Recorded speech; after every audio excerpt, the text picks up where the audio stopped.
اور بلوچستان کے بعد اب چلتے ہیں صوبہ سرحد، اور پروگرام کے اس حصے میں ہمارے پاس میری دھرتی میری دنیا کے لیے جو رپورٹس موجود ہیں ان میں کراچی میں ٹارگٹ کلنگ کے خلاف پشاور میں احتجاجی ریلی، پاک افغان سرحد پر سخت چیکنگ، ڈی آئی خان میں لاکھوں روپے مالیت کے ٹریفک سگنلز ناکارہ اور دیگر رپورٹس شامل ہیں۔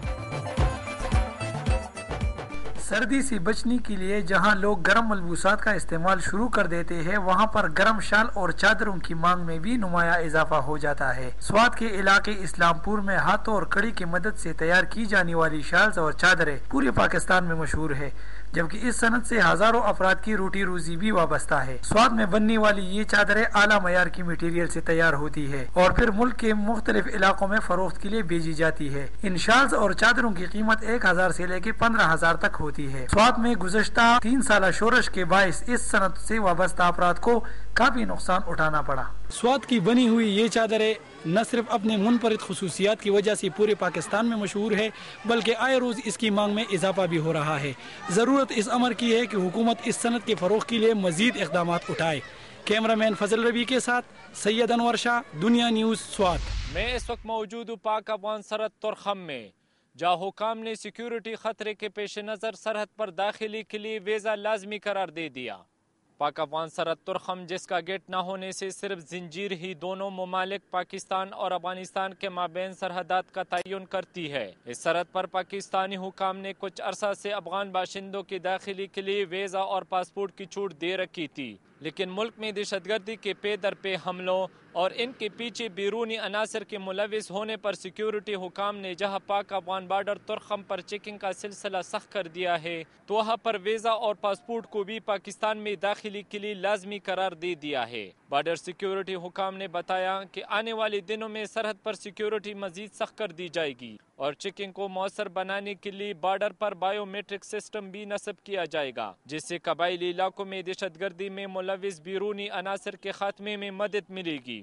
قبائلیوں نے حکومت کے اس اقدام کو سراہا اور ان علاقوں میں امن و امان کے بحالی میں بھرپور تعاون کا یقین دلایا۔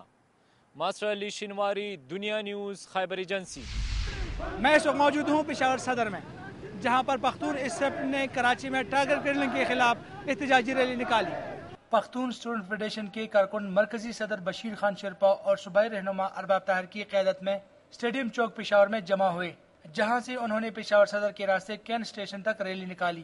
مظاہرین کراچی میں قتل عام بند کرو، کراچی کو اسلحے اور غنڈہ گردوں سے پاک کرو کے نعرے لگا رہے تھے۔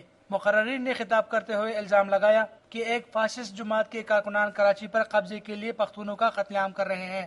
گزشتہ ایک ہفتے کے دوران 35 پختون محنت کشوں کو قتل کیا گیا۔ مقررین نے وفاقی حکومت اور پاک فوج سے مطالبہ کیا کہ کراچی کو اسلحے سے پاک کر کے کراچی کے عوام کو یرغمال ہونے سے بچائے، ورنہ حالات کی سنگینی کی ذمہ دار حکومت ہوگی۔ اس موقع پر انہوں نے کراچی میں جمع حق ہونے والے کارکنوں کی فہرست بھی میڈیا کو فراہم کی۔ کیمرامین عمران مہر کے ساتھ مسرت اللہ، دنیا نیوز، پشاور۔ میں اس وقت موجود ہوں پشاور کے حیات آباد میں، جہاں ایک غیر سیاسی تنظیم کے زیر تمام پاکستانی سیاست کے مستقبل کے موضوع پر سیمینار منعقد کیا گیا۔ پاسدار پاکستان نامی تنظیم کے بینر تلے ہونے والے اس پروگرام میں سابق صدر پرویز مشرف کے ترجمان major general retired Rashid Qureshi, barrister Muhammad Ali Saif, سابق وفاقی وزراء نثار محمد خان اور نثار میمن سمیت مقامی رہنماؤں نے بھی خطاب کیا۔ اس موقع پر وطن عزیز کی موجودہ صورتحال، سیاسی جماعتوں کے کردار اور عوام کے مسائل پر سیر حاصل گفتگو ہوئی۔ مقررین کا کہنا تھا کہ گزشتہ دور میں مہنگائی، بے روزگاری اور اداروں میں تصادم کی صورتحال اتنی تشویشناک نہیں تھی جتنی موجودہ جمہوری حکومت میں پیدا ہو چکی ہے۔ بیرسٹر محمد علی سیف کا کہنا تھا کہ آج ملک آزمائش کے دور سے گزر رہا ہے اور قوم قیادت کے بحران کا شکار ہے۔ پرویز مشرف کی حمایتیوں کا کہنا تھا کہ ان پر لگنے والے الزامات صرف تہمتیں ہیں، جن کا وہ وطن واپس آ کر بہادری سے سامنا کریں گے۔ ایسی تقاریب سے جہاں عام لوگوں کو ملکی سیاست کے بارے میں آگاہی حاصل ہو سکتی ہے، وہیں عوام بھی سیاسی دھارے میں شامل ہو سکتے ہیں۔ کیمرامین عمران حسن کے ساتھ عمران یوسفزئی، دنیا نیوز، پشاور۔ میں ہوں مردان سے بشیر عادل۔ میں اس وقت بازار شہیدان میں موجود ہوں اور انتظامیہ کے افسران ناجائز تجاوزات کے خلاف آپریشن میں مصروف ہے۔ مردان شہر کے بازاروں میں تجاوزات کی بھرمار سے عوام پریشان ہے۔ دکاندار اپنی حدود سے تجاوز کرتے ہوئے دکانیں لگائے بیٹھے ہیں، جس کی وجہ سے شہریوں کو چلنے پھرنے میں شدید مشکلات کا سامنا ہے۔ تجاوزات کی وجہ سے ٹریفک کا مسئلہ بھی گمبھیر صورتحال اختیار کر چکا ہے۔ عوامی شکایات پر مقامی انتظامیہ نے تجاوزات کے خلاف مختلف بازاروں میں خصوصی آپریشن کیا اور فٹ پاتھوں سے تجاوزات کو ہٹا دیا۔ اسسٹنٹ کوارڈینیشن آفیسر سید فیاض علی شاہ اور ڈی ایس پی سٹی کی قیادت میں ٹی ایم اے اور پولیس اہلکاروں نے بینک روڈ، پاکستان چوک، بازار شہیدہ، بازار خواجہ گنج اور دیگر بازاروں کا خصوصی دورہ کیا۔ انتظامی افسران کے نوٹس میں یہ بات لائی گئی کہ دکانداروں نے اپنی آدھی دکانیں فٹ پاتھوں اور سڑکوں پر قائم کی ہوئی ہیں، جس کی وجہ سے شہریوں کو مشکلات درپیش ہیں۔ انتظامیہ نے خصوصی اسکواڈ کے توسط سے تجاوزات کے خلاف کریک ڈاؤن کیا۔ شہریوں نے انتظامیہ کی طرف سے تجاوزات کے خلاف آپریشن کو سراہا، تاہم مطالبہ کیا ہے کہ تجاوزات کے مکمل خاتمے تک یہ آپریشن جاری رکھنا چاہیے تاکہ شہریوں کو آمد و رفت میں سہولت ہو۔ شہریوں نے انتظامیہ کی طرف سے ناجائز تجاوزات مافیا کے خلاف آپریشن کا خیر مقدم کیا ہے۔ بشیر عادل، دنیا نیوز، مردان۔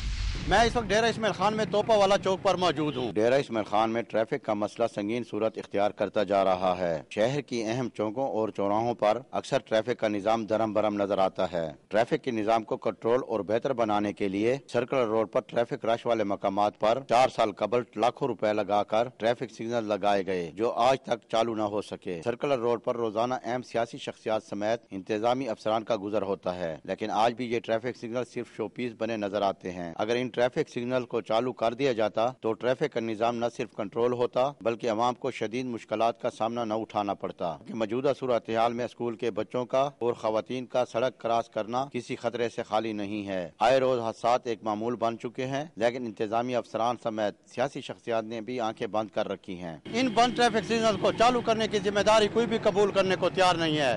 کیمرہ مین فرحاد علی فاروق کے ساتھ سبقت اللہ مغل، دنیا نیوز، ڈیرہ اسماعیل خان۔